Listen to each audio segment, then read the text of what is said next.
ధనముకై రుధిరము కార్చితివి, ఫలవంతములైన తోటగా మార్చితివి.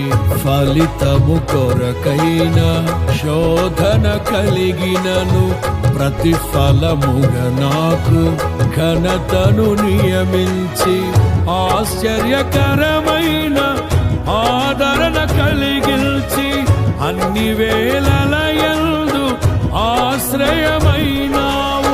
ఎంతగా కీర్తించినా నీ రుణమే నే తీర్చగలనా?